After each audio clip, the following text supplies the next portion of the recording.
Namaku Majid. Jika hidup adalah ladang panjang, maka aku telah menanam lebih banyak cinta daripada yang bisa dihitung musim. Dari sepasang tangan yang pernah kosong, aku membangun pabrik sandal yang besar, kebun yang menghampar, sawah yang seolah tak punya ujung, hingga rumah mewah yang kutegakkan untuk masa depan anakku Jamila. Kupikir kebaikan adalah harta paling aman. Kupikir keluarga adalah tempat pulang paling terang. Tapi hidup ternyata punya caranya sendiri untuk menguji dada seorang ayah. Inilah kisahku, kisah seorang lelaki yang tersingkir dari rumah yang ia bangun sendiri. Aku selalu percaya, setelah hujan paling deras, tanah akan menjadi lebih subur. Dan begitu pula dengan hidup. Setelah puluhan tahun berjuang tanpa tidur cukup, tanpa keluh yang boleh terdengar, aku berdiri di depan pintu rumah megah yang dulu hanya bisa kubayangkan ketika masih menyusuri tanah becek, menjual sandal dari pasar ke pasar. Hari itu matahari terasa lebih hangat dari biasanya. Mungkin karena aku membawa sesuatu yang telah lama. Kupendam sebuah keputusan besar yang aku yakin adalah hadiah terbaik bagi satu-satunya putriku. Jamilah, ayah ingin kau memegang semua ini, kataku dengan suara yang sedikit bergetar. Entah karena bahagia atau karena khawatir, aku sendiri tidak tahu. Jamila memandangku, matanya melebar seolah tak percaya. Semua? Ayah, aku mengangguk. Kebun, sawah, pabrik sandal, rumah ini. Ayah sudah tua, nak. Ayah ingin melihatmu hidup tenang sebelum waktu mengambil ayah dari dunia. Ada sejenak hening di antara kami. Angin yang masuk dari jendela terasa seperti menyentuh kepalaku dengan lembut, seolah berkata, "Kau sudah benar, Majid." Jamila memelukku, pelukan yang menghilangkan seluruh lelah yang pernah aku alami. Aku nggak layak menerima semua ini. Justru karena kau tidak merasa layak, maka kaulah yang pantas menerimanya, kataku, sambil menepuk punggungnya. Seumur hidupku, aku bekerja bukan untuk menimbun harta. Aku bekerja untuk memastikan Jamila tidak mengalami getir yang pernah ayahnya telan, bahwa ia tidak perlu merasakan dinginnya tidur di lantai bambu, atau sakitnya melihat ibunya pergi terlalu muda karena kelelahan. Di hari itu, ketika surat-surat warisan selesai dipindahkan ke atas nama Jamila, aku merasa seperti burung yang akhirnya berhasil membawa ranting terakhir untuk sarangnya.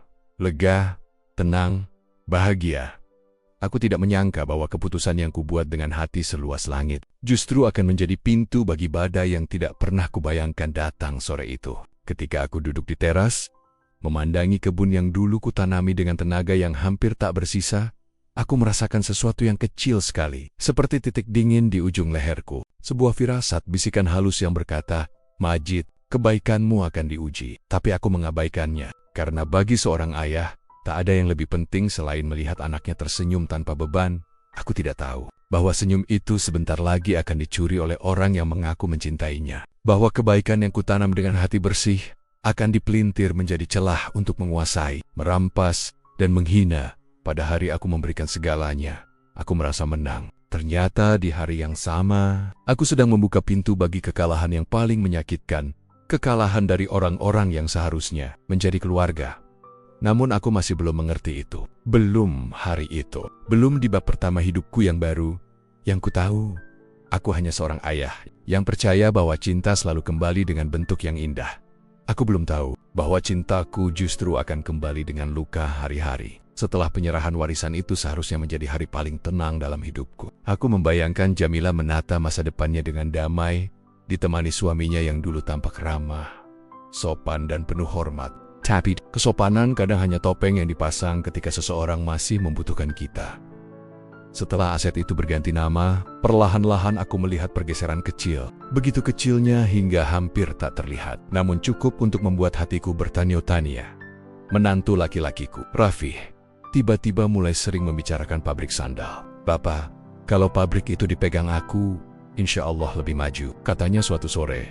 Nada suaranya masih terdengar manis, tapi matanya berbeda. Ada sorot yang tak pernah kulihat sebelumnya, sorot yang mengukur, menilai, dan merencanakan. "Kau bisa bantu Jamila?" Jawabku pelan. "Bukan menguasai." Ia tertawa kecil, tapi tawanya bukan tawa yang hangat. Lebih mirip tawa orang yang baru saja menentukan langkah berikutnya. Seminggu kemudian, keluarga besan datang. Mereka duduk di ruang tamu yang dulu penuh tawa, tetapi hari itu terasa seperti ruang sidang yang siap menjatuhkan vonis untukku. Mereka berbicara dengan bahasa yang manis, tapi setiap kalimatnya seperti benih manipulasi yang dilemparkan ke tanah. "Pak Majid, orang tua itu sebaiknya istirahat saja," kata ayah mertuanya. sambil tersenyum tipis. Nanti biar semuanya diurus Raffi. Jamila kan perempuan, Pak. Gimana nanti kalau dia salah ambil keputusan? Aku tersenyum, tapi hanya bibirku yang bergerak. Hatiku tetap diam. Aku tahu arahnya. Aku tahu maksudnya. Mereka merasa sudah waktunya aku menyingkir. Mereka ingin aset itu tidak hanya atas nama Jamila, tapi juga di bawah kendali mereka. Jamila yang sejak tadi mendengarkan tiba-tiba angkat bicara. Maaf Bu, maaf Pak, tapi semua aset itu bukan untuk dikendalikan orang luar. Itu warisan dari ayah. Aku yang harus menjaganya. Suasana langsung berubah. Wajah keluarga besan itu mengeras, seolah kata menjaga adalah penghinaan bagi mereka. Raffi mulai bicara dengan suara yang lebih tegang. Jamil, kamu jangan ngeyel. Ini semua demi kebaikan keluarga. Keluarga siapa? Balas Jamil. Keluarga kita. Atau keluargamu? Aku terdiam. Bukan karena takut, tapi karena tak ingin menambah bara yang sudah menyala. Namun dalam hatiku, aku mulai melihat bayangan yang selama ini tidak kuanggap penting. Kebaikanku mulai menjadi santapan bagi orang-orang yang rakus. Malam itu, setelah mereka pulang, aku duduk sendirian di teras. Angin malam terasa lebih dingin dari biasanya. Aku menatap pohon mangga yang dulu kutanam ketika Jamila lahir. Dahannya kini besar dan kokoh, seperti cintaku. Namun angin malam membisikkan sesuatu yang tidak bisa kupungkiri. Terkadang, ayah yang paling dekat dengan keluarga justru yang paling berani menusukmu. Aku menarik napas panjang. Aku mulai merasa seperti tamu di rumah yang kuhadiahkan sendiri. Langkah-langkah mereka di dalam rumah terdengar seperti langkah pemilik baru, sementara langkahku terdengar seperti langkah orang asing. Malam itu aku sadar, kebaikan memang bisa membuat seseorang besar, tapi bisa juga membuat seseorang menganggapmu kecil. Aku tidak pernah tahu bahwa dari senyum keluarga besanku yang tampak sopan itu, tersembunyi taring yang hanya menunggu waktu untuk menggigit, dan bab itu baru saja dimulai. Sejak pertemuan itu, rumah yang dulu jadi tempatku bernaung mulai berubah wataknya. Bukan lagi rumah yang menyambut dengan angin sejuk dan aroma kayu manis yang dulu sering dimasak Jamila. Kini, dindingnya seperti memiliki telinga dan setiap langkahku seakan menjadi pengingat bahwa aku hanya sementara di tempat yang kubangun permanen pagi itu. Aku baru saja selesai menyapu halaman ketika Raffi berjalan mendekat. Senyumnya lebar, senyum yang tampak dibuat untuk menghapus jejak perdebatan kemarin. Tapi aku sudah cukup tua untuk memahami bahwa tidak semua senyum membawa kedamaian. Beberapa justru adalah perangkap yang dibungkus rapi, Pak. Boleh bicara sebentar? Katanya. Aku mengangguk. Ia duduk di sampingku di bangku kayu yang kubuat sendiri bertahun-tahun lalu. Ia mengetuk-ngetuk meja kecil di antara kami. Lalu berkata dengan suara yang sangat hati-hati. Seolah memilih kata adalah bagian dari strateginya. Saya pikir akan lebih baik kalau aset-aset itu dikelola atas nama saya. Bukan untuk saya kok, Pak. Untuk Jamila juga, biar semuanya lebih tertata. Aku menatapnya lama. Raffi, kataku pelan, pohon yang tumbuh dari keringat sendiri tidak seharusnya dipindah ke tangan yang tidak pernah menanamnya. Ia tersenyum kaku. Tapi saya suaminya, Pak. Bukankah wajar kalau saya memegang kendali? Daripada Jamila yang... Ya, Bapak tahulah. Dia terlalu emosional. Aku hampir tertawa. Bukan karena lucu, tapi karena kebodohan tidak selalu dapat ditutup oleh kerah baju yang rapi emosional. Ulangku, justru karena hatinya lembut, ia bisa melihat niat orang, bahkan niat yang dibungkus kata-kata manis seperti ini. Senyum Raffi perlahan memudar. Untuk sesaat, aku melihat taringnya yang bersembunyi. Hanya sesaat karena ia cepat menutupinya. Pak, katanya, mencondongkan badan. Kalau Bapak kasih saya akses penuh, saya janji, Bapak tetap tinggal di rumah ini dengan nyaman. Anggap saja, Palace Boot, ada sesuatu yang menusuk dadaku. Kalimat itu bukan tawaran, itu ancaman halus. Seolah berkata, berikan kendali itu, atau kenyamananmu hilang. Aku berdiri perlahan, menopang tubuhku pada tongkat tua yang selalu setia. Raffi, kataku dengan tenang, rumah ini tidak pernah membuatku nyaman karena bangunannya, tapi karena cinta yang tumbuh di dalamnya. Dan kalau kenyamananku harus dibayar dengan menyerahkan kehormatanku, aku lebih memilih angin luar sebagai selimut. Aetherium. Dan dalam diam itu, aku melihat sesuatu yang tidak pernah ingin kulihat dari seorang yang kupanggil menantu. Kebencian yang menunggu waktu untuk meledak. Hari-hari, berikut, bisikan manis itu terus berdatangan. Kadang dari Raffi, kadang dari keluarganya yang tiba-tiba sering muncul. Membawa buah tangan yang tak pernah kuminta. Dan nasihat yang tak pernah kumau. Pak, tinggal menikmati masa tua saja. Jangan ikut campur soal aset. Pak, kalau Raffi yang urus keluarga besar akan lebih aman. Pak, Jamila kan perempuan. Jangan bebani dia dengan keputusan besar. Semua kalimat itu memiliki ritme yang sama. Ritme penyerahan, ritme penggiringan, ritme pengambil alihan. Aku mulai muak, tapi tidak ingin membuat rumah ini menjadi medan perang. Aku hanya ingin tenang itu saja. Namun tenang adalah hal terakhir yang mereka izinkan.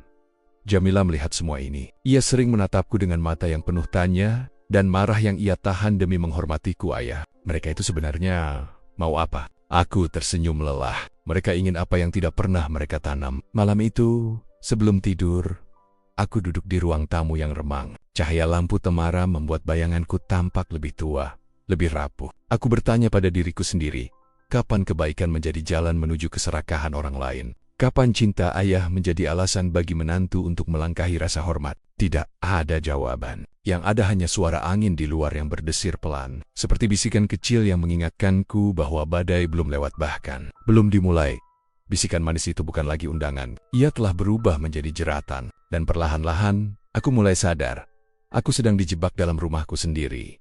Setiap rumah punya suara. Ada rumah yang bernapas lembut. Ada yang tertawa dalam diam. Ada pula yang menyimpan rahasia di antara retakan dindingnya. Tapi rumah yang kubangun dari doa dan cucuran. Keringat mulai berbicara dengan suara yang tidak kukenal.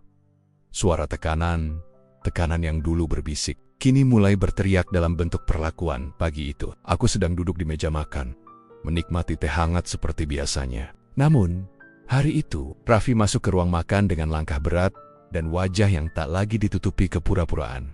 "Pak," katanya tajam, "saya sudah diskusi sama orang tua. Kami rasa aset itu harus segera dialihkan untuk dikelola saya. Jangan ditunda-tunda." Ia tak lagi menggunakan kata-kata manis, tak ada lagi nada hormat di suaranya. Seolah statusku sebagai ayah mertuanya sudah habis masa berlakunya.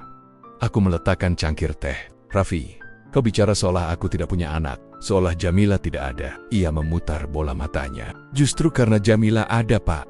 Kami nggak mau dia salah ambil langkah. Perempuan itu kadang terlalu emosional." Aku tersenyum miris. "Anak, orang yang tak bisa menjaga emosinya sendiri selalu paling keras menuduh yang lain emosional.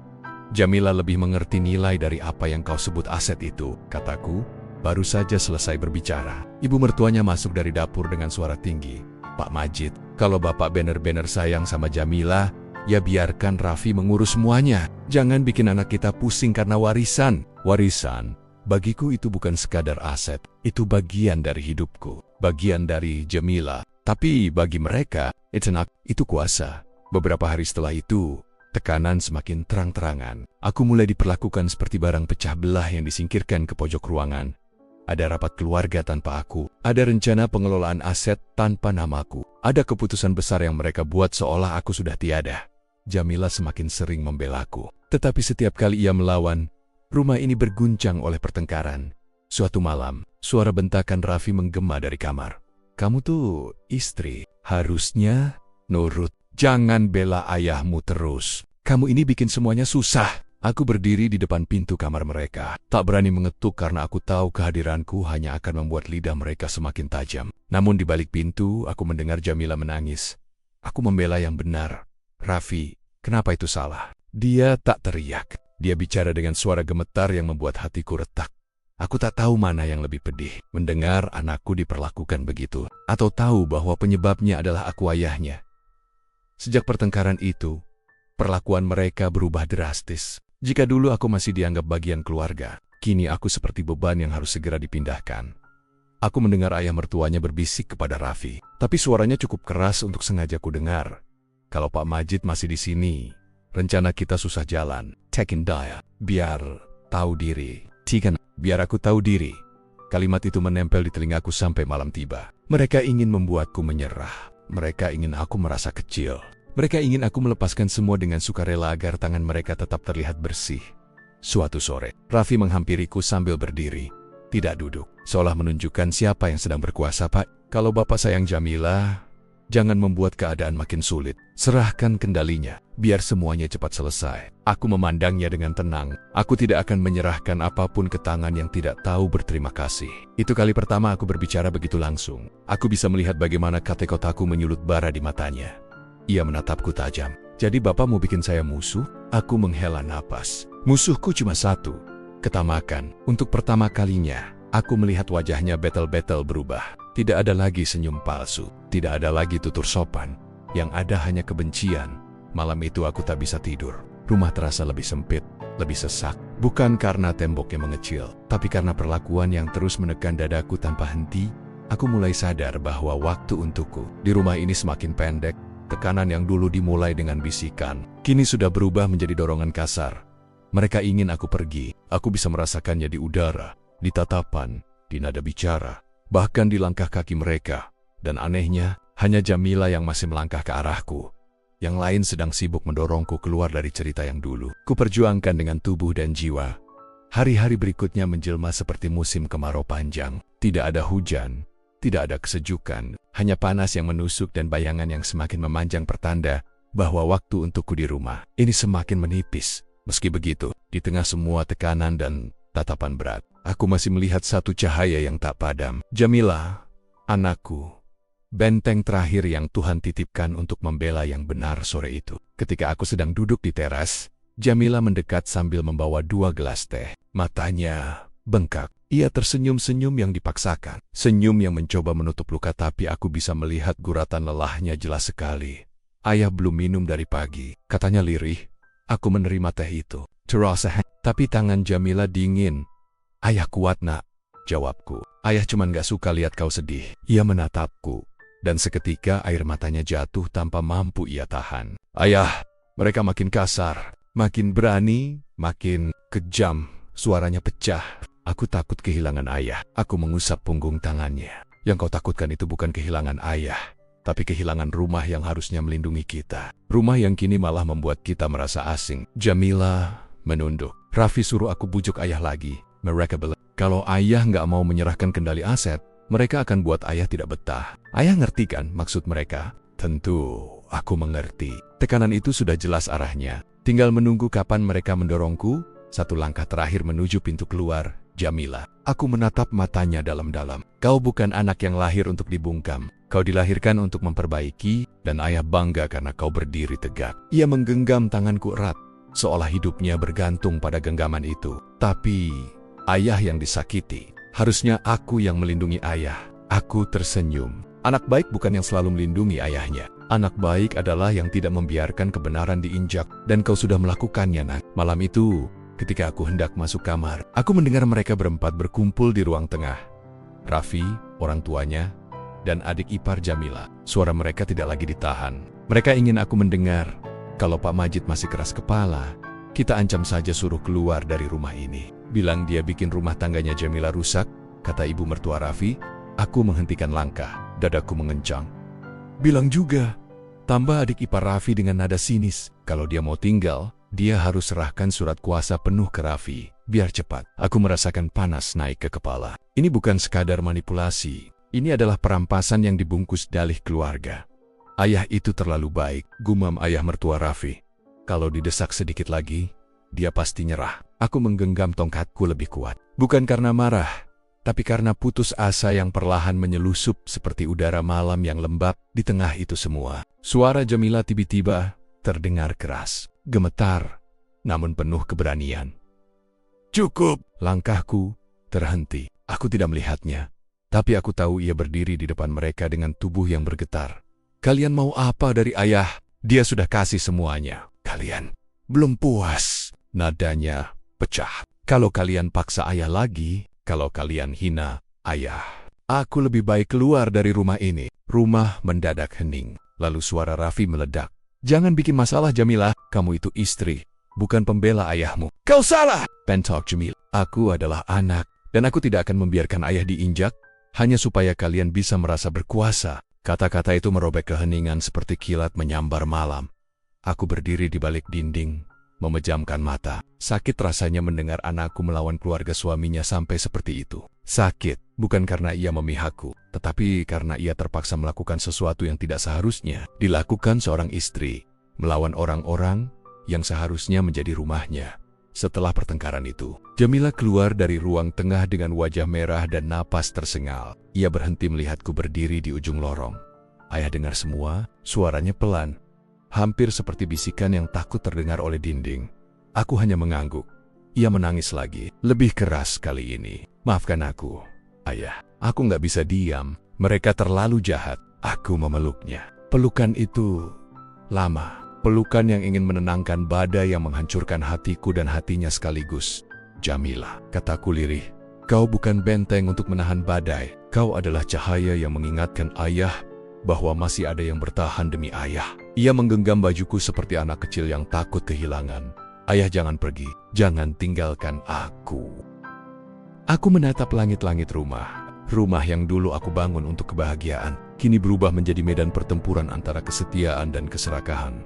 Nah, bisikku, kalau pergi adalah satu-satunya cara untuk menyelamatkanmu dari lebih banyak luka, maka ayah rela. Aku tidak tahu bahwa keputusan itu akan datang. Aku selalu percaya bahwa rumah yang dibangun dari cinta akan menjadi tempat bernaung paling kokoh di dunia. Tapi hari itu, ketika aku duduk di beranda rumah Jamila, aku menyadari satu kebenaran pahit. Bahkan tembok yang paling indah pun tak mampu menahan retak yang disebabkan manusia. Aku datang hanya ingin memastikan Jamila baik-baik saja. Ia menyambutku dengan senyum yang tampak dipaksakan, seperti seseorang yang mencoba menutup luka dengan kain tipis. Di balik matanya, ada keresahan yang tak pernah ia ucapkan. Suaminya menantuku berjalan mondar-mondir di dalam rumah, langkahnya keras, seolah ingin memastikan aku mendengar ketidaksetujuannya atas kedatanganku. Bapak tidak usah khawatir, ucap Jamila lirih sambil menuangkan teh. Aku baik-baik saja. Namun tangan yang memegang cangkir itu bergetar. Dan getaran kecil itu lebih jujur daripada seluruh kalimat yang ia ucapkan. Aku memandang ke dalam rumah itu. Rumah yang dulunya kuberikan sebagai simbol masa depan ternyata kini berubah menjadi panggung ketegangan. Menantuku tak menatapku, tapi tatapan yang ia tahan itu justru terasa seperti pisau yang sudah bersiap ditarik. Aku tahu tanda-tanda orang yang menahan dendam. Aku pernah hidup di antara orang-orang semacam itu semasa membangun usahaku dari nol. Mereka berbicara lembut di depanmu, tapi di hatinya menunggu waktu yang tepat untuk menguasai apa yang bukan haknya. Dan sore itu, aku melihat tanda itu pada suami Jamila.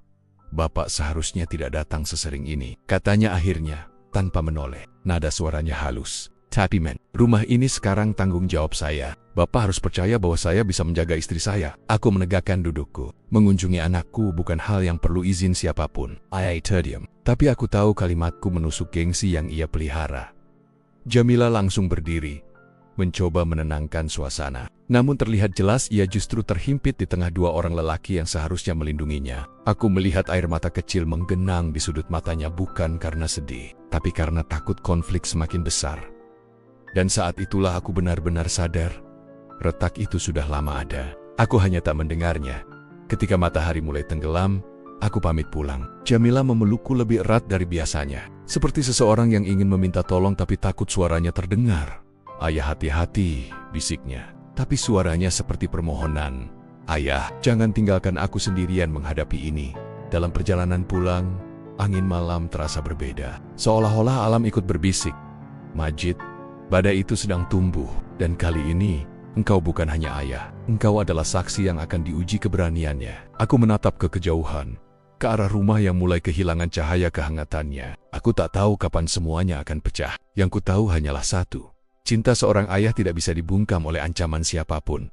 Dan mulai malam itu, aku bersumpah, jika rumah itu hendak merampas kebahagiaan putriku, maka aku akan menjadi pagar paling keras yang pernah berdiri. Jika kalian pernah merasakan tanda-tanda retak dalam keluarga, tuliskan pendapat atau pengalaman kalian di komentar. Apakah kalian lebih memilih diam atau melawan demi orang yang kalian cintai? Lebih cepat dari yang kubayangkan.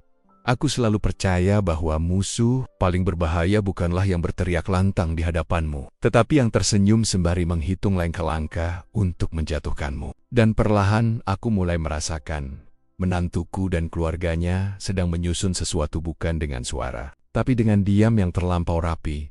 Beberapa hari setelah kunjungan terakhirku, Jamila datang ke gubuk kecilku di kebun. Ia jarang datang tanpa pemberitahuan, jadi ketika kulihat sosoknya berjalan cepat di antara pepohonan, jantungku langsung tidak tenang. Wajahnya pucat, langkahnya tergesa, seperti seseorang yang sedang dikejar bayangan gelap. Ayah, ia memanggil. Suaranya hampir pecah. Aku segera berdiri, menyambutnya. Ada apa, nak? Jamila menggenggam tanganku begitu erat, seolah takut aku menghilang jika ia melepaskan. Ayah, suamiku, keluarga besannya. Mereka mulai membicarakan warisan itu. Mereka ingin semua aset ayah dialihkan atas nama suamiku, Merakabel. Itu Demi keamanan keluarga, aku menarik napas panjang, menahan gemuruh di dadaku. Dan kau percaya? Tanyaku lembut, meski sebenarnya dadaku ingin meledak. Jamila menggeleng cepat. Tidak, ya, aku tidak setuju. Aku sudah bilang kalau semua itu ayah yang membangun. Bukan hak mereka. Tapi mereka mulai marah. Suamiku, dia berubah. Sangat berubah. Aku mengusap puncak kepalanya seperti ketika ia masih kecil. Kau sudah benar. Tidak ada yang berhak menentukan hidupku melalui harta. Jamila duduk di lantai gubuk, menangis tertahan. Aku takut mereka akan memaksa. Mereka bicara seperti sudah merencanakan ini lama. Ayah, mereka bukan hanya ingin warisan itu. Mereka ingin ayah dilupakan. Kata itu menusukku. Dilupakan. Seorang ayah yang membangun masa depan dengan tangan retak penuh kapalan, kini hendak dihapus dari cerita yang ia tulis sendiri. Aku duduk di sampingnya, membiarkan angin sore menjadi saksi. Jamila, ujarku pelan, ketika seseorang mulai mengincar harta, itu berarti ia sudah berhenti melihat manusia di baliknya. Yang mereka lihat hanyalah angka, sertifikat, dan kemudahan hidup. Air mata Jamila jatuh satu-satu, membasahi tanah di antara kami. Ayah, aku tidak tahu harus bagaimana. Pertahankan dirimu, kataku, dan jangan pernah menunduk pada niat buruk, sekalipun ia berasal dari orang yang seharusnya melindungimu. Ia menatapku, wajahnya bercampur ketakutan dan tekad. Ayah, mereka mulai berkata kalau ayah terlalu ikut campur. Mereka bilang ayah harus dijauhkan dari hidupku. Aku terdiam. Aku tidak kaget tapi aku terluka. Begitu pedih hingga dadaku seperti diremas dari dalam. Mereka ingin memisahkan aku dari anakku. Itu bukan lagi sekadar perebutan harta. Itu penghancuran keluarga di luar gubuk. Angin bergerak lebih keras, membuat dedaunan bergetar seperti bisikan ancaman. Aku tahu, malam-malam setelah ini tidak akan tenang. Ada badai yang sedang dirangkai, bukan dari langit tapi dari hati manusia yang rakus. Aku menggenggam tangan Jamila, menenangkannya. Dengarkan ayah, apapun yang terjadi, kau tidak akan sendirian. Aku tidak akan membiarkan siapapun menghapus peran seorang ayah dari hidup putrinya. Jamila mengangguk. Dan dalam anggukan itu aku melihat sebuah perlawanan kecil mulai tumbuh rapuh. Namun nyata, saat ia pulang, aku berdiri di depan gubuk. Melihat punggung anakku menjauh, ditemani angin senja, dan di bawah langit yang mulai gelap, aku sadar, musuh tidak lagi berada jauh dari rumah. Ia sudah duduk di meja makan keluargaku. Menurut kalian, saat keluarga sendiri mulai merencanakan hal yang merugikan, apakah seorang ayah harus tetap diam demi menjaga kedamaian? Atau bertindak demi keadilan? Tulis pendapat kalian di komentar. Beberapa hari setelah Jamila datang ke gubukku dengan wajah pucat ketakutan, aku memutuskan untuk mendatangi rumah menantuku. Bukan untuk mencari masalah tapi untuk mencari kejelasan. Aku tidak pernah menghindar dari kebenaran. Sekalipun kebenaran itu pahit dan menghantam harga diri. Hari itu matahari terasa lebih terik, seolah ikut menyulut sesuatu di dadaku. Aku berjalan perlahan menuju rumah yang dulu kubangun dengan cinta. Rumah yang kata orang mewah, tapi bagiku hanyalah tempat di mana keluarga seharusnya belajar saling menghormati. Namun langkahku terasa berat. Seperti tanah yang kulewati, tahu aku akan mendengar kata-kata yang tak ingin kudengar. Sesampainya di depan pintu, menantuku muncul dengan alis terangkat. Tanpa salam, Pak Majid, ada perlu apa? Suaranya kering, seperti seseorang yang tidak pernah meminum adab sepanjang hidup. Aku ingin bicara, jawabku. Ia membuka pintu hanya setengah, seolah menegaskan bahwa aku adalah tamu yang tidak diundang di rumah yang dulu kuberikan tanpa pamrih. Aku melangkah masuk, melihat ruang tamu yang kini terasa asing. Padahal setiap sudutnya pernah kuhias dengan doa, agar anakku bahagia. Kami duduk berhadapan-hadapan. Ia bersila santai, sementara aku duduk dengan punggung tetap tegak. Keheningan mengiris lebih dalam daripada suara hinaan, ucapku menahan emosi. Kau dan keluargamu mulai membicarakan warisan itu. Ia tersenyum tipis, senyum yang tidak pernah mengandung niat baik. Benar, saya hanya ingin memastikan masa depan Jamila agar aman. Dengan mengambil hakku, suaraku rendah, namun tegas. Wajahnya berubah. Pak, semua ini sebenarnya sederhana. Ayah sudah tua. Aset itu sebaiknya dibereskan, daripada nanti rebutan setelah ayah tiada. Lebih baik diserahkan ke saya sebagai kepala keluarga. Aku tertawa kecil bukan karena lucu, tapi karena betapa mudahnya seseorang mengubah keserakahan menjadi nasihat, seolah ia paling mengerti masa depan. Kau ingin aku menyerahkan semuanya kepadamu? Ujar aku tanpa basa-basi. Bukan kepadaku saja, Pak, jawabnya sambil bersandar. Untuk keluarga kami, Anda sudah tidak bekerja, tidak punya siapa-siapa selain Jamila. Kami hanya ingin menata ulang, ulangku pelan. Dengan menyingkirkan aku dari hidup anakku, ia terdiam sejenak, lalu menjawab, "Pak Majid, Jamila sudah menikah. Dia harus ikut suami. Kadang, orang tua perlu tahu kapan harus mundur." Kata-kata itu menghantamku seperti palu godam. Mundur setelah puluhan tahun mengorbankan jiwa raga, setelah membangun dari tanah kosong sampai menjadi pabrik, kebun, sawah, rumah semua untuk Jamila, lalu sekarang aku harus mundur. Demi memberi ruang bagi seseorang yang hanya datang untuk menikmati hasil jadi, dengarkan baik-baik, ucapku, menatapnya tepat di mata. Aku tidak akan membiarkan siapapun mengambil apa yang bukan haknya, dan aku tidak akan pernah melepas anakku kepada orang yang melihat harta lebih besar dari kemanusiaan. Ia ikut berdiri, namun lebih didorong ego daripada keberanian. "Pak Majid, jangan ikut campur dalam keluarga saya. Kalau Anda bisa membuat keadaan lebih buruk." Kalimat itu bukan peringatan, itu ancaman. Jamila muncul dari belakang, wajahnya memucat melihat ketegangan ayah. "Tolong jangan bertengkar," katanya dengan suara bergetar. Aku menatap putriku perhiasan hidupku, yang kini diseret oleh laki-laki yang tidak tahu adab, tidak tahu batas. "Jamila," ujarku lembut, "ayah tidak bertengkar. Ayah hanya menolak disingkirkan." Aku melangkah menuju pintu, meninggalkan rumah itu dengan napas berat. Ada luka baru yang menganga di dada, bukan karena ancaman mereka, tapi karena Jamila berada di tengahnya saat aku keluar. Angin sore menyambutku seperti belayan yang mencoba menenangkan. Namun jauh di dalam diriku, aku tahu satu hal. Pertemuan ini bukan akhir, ini baru awal pertempuran. Pertempuran yang akan menguji seberapa kuat seorang ayah mempertahankan martabatnya dan anaknya. Menurut kalian, apa yang seharusnya dilakukan seorang ayah ketika harga dirinya diinjak oleh menantu sendiri? Diam agar rumah tetap tenang? Atau berdiri meski harus sendirian? Tulis di komentar. Malam itu, ketika dunia mulai sunyi dan angin hanya berbisik pelan di sela pepohonan kebunku, aku mendengar langkah kaki mendekati gubukku. Langkah yang kukenal pelan, ragu, seperti seseorang yang sedang memikul beban tak terlihat. Jamila, ia datang tanpa suara, tanpa kabar, tanpa cahaya selain rembulan yang menempel di bahunya. Tubuhnya gemetar, wajahnya sembab, dan ketika matanya bertemu mataku, aku melihat sesuatu yang menghancurkan diriku sebagai seorang ayah. Putriku menangis tanpa suara. "Ayah," bisiknya, seakan takut malam akan runtuh bila ia bersuara lebih keras. Aku segera menariknya masuk. Tangannya dingin. Begitu dingin sampai membuatku bertanya-tanya apakah dunia tempat ia tinggal selama ini telah membeku tanpa kasih. "Duduk, nak. Katakan pada ayah apa yang terjadi." Jamila mencoba bicara, namun suaranya patah seperti ranting kering. Ia menutupi wajahnya dan menangis, kali ini tak lagi diam. Tangis yang pecah, menyayat, seperti pertanda bahwa hatinya telah disiksa terlalu lama. "Ayah," katanya tersendat. "Suaraku sangat. Dia bilang aku memalukan keluarga karena membela ayah. Dia bilang ayah hanya penghalang. Dia bilang aku harus memilih rumah tanggaku atau..." Aku memejamkan mata. Bukan karena marah, tapi karena rasa sakit yang tidak mampu dijelaskan dengan bahasa manapun. "Don, kau memilih apa?" tanyaku pelan. Jamila menggeleng dengan cepat. Aku tidak jawab. Ya, aku hanya diam. Tapi dia menghina ayah, mengatakan hal-hal yang tidak pantas. Aku tidak tahan. Aku pergi dari rumah sebelum ada kata-kata yang lebih buruk keluar. Aku meraih kedua bahunya. "Nak, kau tidak salah. Kau hanya sedang mempertahankan seseorang yang sudah lebih dulu mempertaruhkan segalanya untukmu." Jamila menangis lagi, lebih keras. "Ayah, aku merasa seperti orang asing di rumahku sendiri. Mereka ingin ayah hilang dari hidupku. Dan suamiku, dia bukan lagi laki-laki yang pernah menjanjikan kebahagiaan." Kalimat itu membuatku duduk terpaku.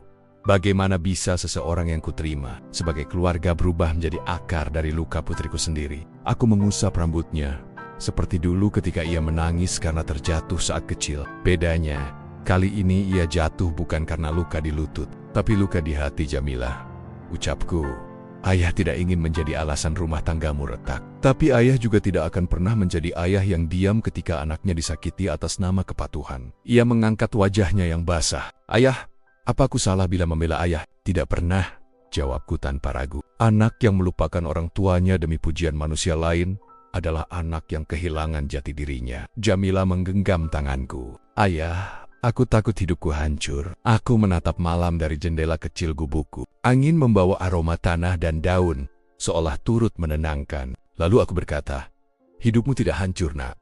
Yang hancur adalah topeng orang-orang yang ingin mengambil hak kita. Kau hanya baru melihat wajah asli mereka." Jamila terdiam, menelan kata-kataku perlahan seperti seseorang yang baru sadar ia telah lama tersesat. "Di sini kau aman," lanjutku. Di sini kau tidak akan dihakimi. Dan jika dunia mencoba memisahkan kita, biarkan dunia itu runtuh. Ayah tidak akan mundur. Jamila menyandarkan kepalanya di bahuku. Seperti dulu ketika usianya 5 tahun dan petir membuatnya takut. Dan malam itu, di dalam gubuk kecil yang hanya diterangi lampu minyak, aku merasa satu hal yang pasti. Seorang ayah tak pernah benar-benar tua untuk melindungi anaknya. Yang tua hanyalah luka yang terus dipaksa tumbuh oleh manusia yang tak tahu cara menghargai.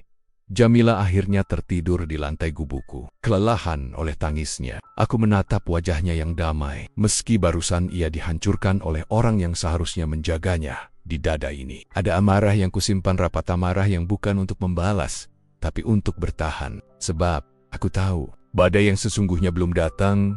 Pernahkah kalian melihat seseorang yang kalian sayangi menangis tanpa suara? Bagaimana kalian menguatkan mereka? Ceritakan di kolom komentar, suara kalian mungkin bisa menguatkan orang lain.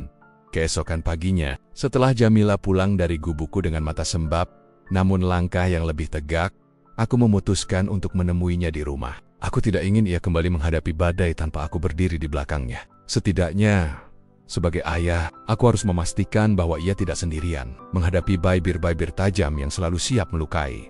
Mentari baru naik ketika aku tiba di depan rumah itu. Rumah yang dulu kubangun dengan harapan, kini berubah menjadi tembok dingin yang tidak lagi menyampaikan salam. Aku mengetuk pelan, separuh berharap tidak terjadi apapun, separuhnya lagi siap menghadapi apapun.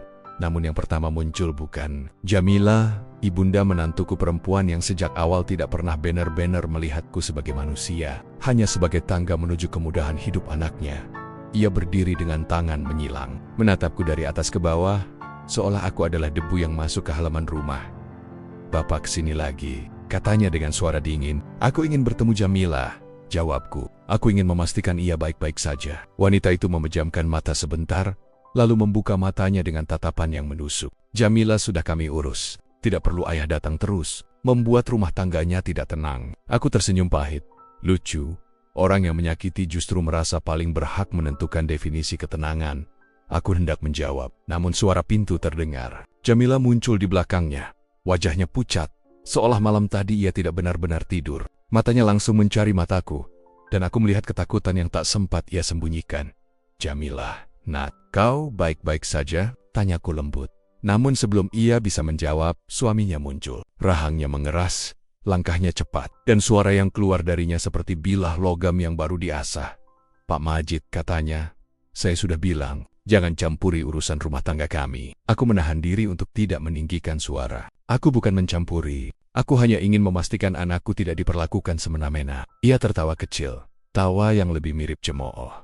"Istri saya baik-baik saja. Kalau dia menangis, itu karena dia terlalu manja. Dan itu karena didikan Anda." Jamila menunduk. Aku melihat bahunya bergetar. Aku melangkah setengah ke depan. "Jangan salahkan anakku untuk kesalahan yang kau buat sendiri." Wajahnya berubah merah. "Pak, Anda tidak punya hak bicara begitu di rumah saya. Rumah ini," kataku perlahan, "adalah rumah yang aku bangun. Dengan tanganku, dengan lelahku, dengan doa-doa yang tidak pernah kau tahu." Suasana memanas. Ibunya ikut berbicara. Suaranya menggigit. "Kami tahu niat Bapak. Bapak ingin anak Bapak membawa kembali harta itu ke pihak Bapak, kan?" "Sudahlah, Pak. Semua orang tua memang begitu." Kalimat itu membuatku terpaku. Jadi, itu cara mereka melihatku? Ayah yang mengorbankan hidup, dianggap haus harta? Aku menghela napas, menahan diri, agar amarahku tidak menelan ketenangan terakhir yang kumiliki. "Jamila," panggilku. "Kalau kau ingin ikut ayah sekarang, ayah akan membawamu pulang. Kau tidak perlu tinggal di tempat yang membuatmu menangis setiap hari." Menantuku berdiri di depan Jamila, seolah tubuhnya adalah tembok penghalang. "Dia tidak akan ikut Anda. Dia istri saya, dan dia sudah saya peringatkan. Kalau dia keluar rumah tanpa izin saya, konsekuensinya jelas." Jamila menutup mulut dengan tangannya. Aku tahu, ancaman itu bukan hanya kata-kata. Aku menatap menantuku lama, sangat lama, sampai ia terlihat gelisah. "Kau benar," kataku akhirnya. "Dia istrimu. Tapi sebelum itu, dia adalah anakku. Dan tidak ada satu manusia pun di bumi ini yang bisa memisahkan aku darinya, kecuali dia sendiri yang memilih." Aku menatap Jamila. "Dan ayah tahu, kau tidak memilih pergi dari ayahmu." Jamila berlinang air mata. Ia ingin berbicara. Bibirnya bergerak. Tapi suara itu ditahan oleh rasa takut. Aku mundur perlahan. Bukan karena kalah, Tapi karena perang ini telah berubah bentuk menjadi pertempuran panjang yang harus kupilih dengan kepala dingin. Saat pintu rumah itu ditutup di depan wajahku, aku merasakan sesuatu robek dalam diriku. Bukan harga diri, bukan amarah, namun kesadaran bahwa rumah yang kubangun dengan cinta kini menjadi kandang bagi luka anakku sendiri. Aku berdiri beberapa saat di depan pagar. Angin siang meniup rambutku, dan di tengah semuanya, aku berbisik pada diriku sendiri. Baik, kalau mereka ingin memisahkan seorang ayah dari putrinya, mereka harus berhadapan dengan seluruh sejarah hidup yang kubangun. Perang ini belum selesai. Belum, menurut kalian, apakah seorang anak harus tetap tinggal demi menjaga rumah tangga, meski ia disakiti? Atau harus berani keluar demi keselamatan hatinya? Tulis pendapat kalian di komentar. Suara kalian mungkin menyelamatkan seseorang. Ada malam-malam tertentu, ketika suara manusia tak lagi terdengar, namun luka-luka berbicara lebih nyaring daripada jeritan. Malam ini adalah salah satunya. Aku duduk sendirian di kursi rotan tua di teras rumah, memandangi jalan tanah yang pernah dipenuhi tawa anak-aniku ketika masih kecil. Kini jalan itu kosong, hanya angin yang lewat, membawa aroma debu dan kenangan. Aku mengusap wajahku yang terasa lebih tua dari usia yang sebenarnya. Di mana aku salah? Pertanyaan itu berputar-putar seperti nyamuk yang tak mau mati. Aku ingin marah, tapi yang kurasakan hanya letih. Letih menjadi ayah yang selalu menutup retakan. Letih menjadi tiang yang terus berdiri, meski fondasinya dikerat waktu dan ketidakpedulian. Pintu kamar Julia tadi masih membekas dalam pikiranku. Cara ia menutupnya, bukan hanya menutup, tapi menampar udara, menggetarkan dinding, seperti berkata, "Ayah, berhenti masuk ke hidupku." Aku tahu ia sedang terseret dua arus, cintanya padaku dan tekanan keluarganya yang semakin hari semakin menyeretnya ke jurang keinginan mereka. Namun malam ini, untuk pertama kalinya dalam hidupku, aku merasakan ketakutan yang lebih gelap daripada kemarahan keluarga menantuku. Ketakutan bahwa anakku benar-benar bisa menjauh. Ketakutan bahwa suatu hari ia akan memilih mereka, bukan aku. Aku memejamkan mata, mencoba mengingat masa ketika dunia masih sederhana. Julia kecil berlari memeluk kakiku setelah jatuh, menangis sambil memanggil ayah. Ayah, seakan aku adalah rumah yang tak tergantikan. Sekarang, ia berdiri di ambang pintu, berbisik, "Ayah, jangan ikut campur," dengan suara yang bukan lagi suara gadisku, melainkan suara tekanan, suara suaminya, suara keluarga yang ingin menggerogoti warisan yang kukumpulkan. Dengan keringat bertahan-tahan, aku menatap tangan-tanganku. Kasar, retak, penuh bekas kerja. Tangan yang dulu menuntun Julia belajar berjalan. Tangan yang mengangkatnya ketika ia takut gelap. Tangan yang kini tak berhak lagi menyentuh keputusan hidupnya. Apakah begini rasanya menjadi ayah tua yang mulai tak diinginkan? Gumamku. Angin malam mengusap bahuku. Seakan menenangkan, tapi tak cukup. Ada ruang kosong di dadaku yang terus meluas. Rasa bersalah menari-nari di dalamnya. Mungkin aku terlalu keras dulu. Mungkin aku terlalu melindunginya. Mungkin aku terlalu percaya bahwa cinta ayah akan selalu cukup.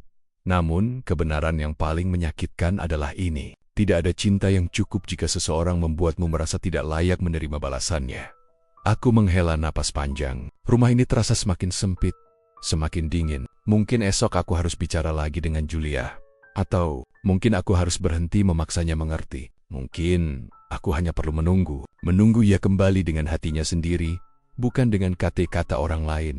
Malam semakin larut. Aku menatap langit. Tuhan, bisikku lirih, jaga anakku. Meski aku tak diizinkan lagi berada di sampingnya. Dan untuk pertama kalinya setelah sekian lama, aku menangis bukan karena marah, tapi karena merindukan anak yang masih tinggal satu atap, namun terasa seperti sudah pergi jauh. Pagi itu matahari terbit dengan warna yang terlalu pucat, seolah ikut segan menyapa rumah yang sudah dipenuhi hawa tegang sejak semalam. Aku berjalan ke dapur dengan langkah berat. Meja makan yang dulu menjadi tempat cerita-cerita hanggot, kini lebih mirip medan perang yang tak terlihat. Kursi Julia masih di tempatnya, tapi ia tidak duduk di sana. Sisa teh yang ia buat pun dingin tak tersentuh. Aku menarik kursi dan duduk perlahan. Suara kipas angin tua berdecit, suara yang dulu terasa biasa saja, kini terdengar seperti rengekan yang ingin mengatakan sesuatu. Rumah ini sudah terlalu banyak menahan kesedihanmu. Lelaki tua. Tak lama, suara langkah muncul. Pelan, ragu-ragu, tapi aku mengenal langkah itu. Julia, gadisku, anakku satu-satunya. Ia berhenti di pintu dapur. Menatapku hanya sepersekian detik, lalu memalingkan wajah seolah aku adalah luka yang belum siap ia buka lagi. Dan aku merasakannya seperti pisau kecil yang ditarik cepat di balik dadaku. Julia, panggilku pelan. Seperti orang yang membawa hati sendiri dengan takut-takut, ia tidak menatapku. Aku berangkat pagi ini, ya. Sarapan dulu, kataku, berusaha membuat suaraku terdengar biasa. Tapi tidak ada satupun yang biasa hari ini. Aku tidak lapar, aku salam. Ayah tidak berniat membuat kamu marah. Ayah hanya, Julia memotongku. Ayah selalu bilang begitu, tapi ayah tetap saja ikut campur. Kata-katanya bukan teriakan. Justru karena itu, rasanya lebih tajam. Sakit yang berbisik selalu lebih kejam daripada sakit yang berteriak. Julia, ayah hanya ingin kamu tidak disetir oleh mereka. Ucapku, keluarga suamimu itu. Ya, ia menatapku akhirnya. Tapi tatapan itu seperti mata seseorang yang terjepit di antara dua dunia. Kenapa ayah selalu menuduh mereka? Kenapa ayah begitu yakin mereka jahat? Aku menelan ludah. Sebab aku melihatnya. Aku mendengarnya. Aku merasakannya. Tekanan yang mereka berikan padanya tak terlihat, tapi mencengkram. Namun sulit bagiku menjelaskannya tanpa terdengar seperti orang tua yang takut kehilangan hartanya. Karena ayah tahu kamu dimanfaatkan, kataku pelan. Ayah ini hidup lebih lama. Ayah melihat tanda-tandanya. Julia memejamkan mata, menggigit bibirnya, seperti menahan sesuatu. Ayah tidak tahu apa-apa tentang hidupku ya. Kalimat itu menghancurkan sesuatu dalam diriku. Sangat dalam. Tidak tahu. Aku mengulang. Seperti orang yang baru saja kehilangan pijakan. Kamu pikir ayah tidak tahu karena ayah tidak ikut dalam keluargamu sekarang? Ayah yang membesarkan kamu, yang memandikan kamu saat kecil, mengusap air matamu saat malam ketakutan, yang berdoa setiap hari supaya hidupmu tidak hancur. Aku menatapnya, bukan marah, tapi hancur. Ayah tahu cukup banyak untuk melihat kamu tidak bahagia. Juliet, rahangnya mengeras, lalu ia berkata dengan suara yang lebih rendah, tapi jauh lebih menyakitkan.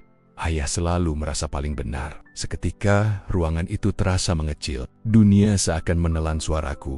Hanya takut kehilangan kamu, ucapku, hampir berbisik. Mungkin ayah tidak sempurna. Mungkin ayah memang keras. Tapi ayah tidak pernah berniat mengikat kamu. Julia menatapku lama. Ada air yang bergerak di pelupuk matanya. Tapi ia menahan. Selalu menahan. Biarkan aku yang mengurus hidupku. Ya, katanya akhirnya. Jangan buat aku merasa bersalah karena memilih keluarga suamiku. Di titik itu, kata-kata berhenti menjadi kata-kata. Mereka berubah menjadi jurang. Aku ingin meraih tangannya. Tapi tangan itu kini milik orang lain. Aku ingin memeluknya. Tapi tubuh itu kini lebih condong ke sisi yang bukan sisiku. Aku hanya bisa mengangguk, meski rasanya seperti mematahkan tulang-tulang di dadaku sendiri. Kalau itu yang kamu mau, ucapku, menahan gemetar. Ayah akan coba belajar melepaskan. Julia mengambil tasnya. Menatapku sekejap tatapan yang mengandung sesuatu yang masih belum padam. Tapi terhalang dinding yang tidak bisa kutembus. Terima kasih. Ya, katanya pelan. Ia berbalik dan pergi. Pintu tertutup dan aku duduk di sana, ditemani secangkir teh yang tak lagi hangat, serta kenyataan bahwa kadang pertengkaran yang paling menyakitkan bukan yang penuh teriakan, melainkan yang berakhir dengan seseorang memilih pergi. Hari itu aku pulang bukan sebagai ayah yang dihormati, melainkan seperti tamu asing yang tidak diharapkan. Matahari condong rendah, menumpahkan cahaya kuning keemasan yang biasanya menenangkan. Namun sore itu justru terasa seperti lampu sorot yang memperjelas segala retak yang selama ini kusembunyikan. Ketika masuk halaman, aku melihat motor menantuku terparkir miring, seperti sengaja menutup sebagian jalur menuju pintu. Entah kenapa, hal kecil seperti itu membuat dadaku sesak. Seakan-akan rumah ini tidak hanya pelan-pelan menjauh dariku, tapi benar-benar mencoba menyingkirkan kehadiranku.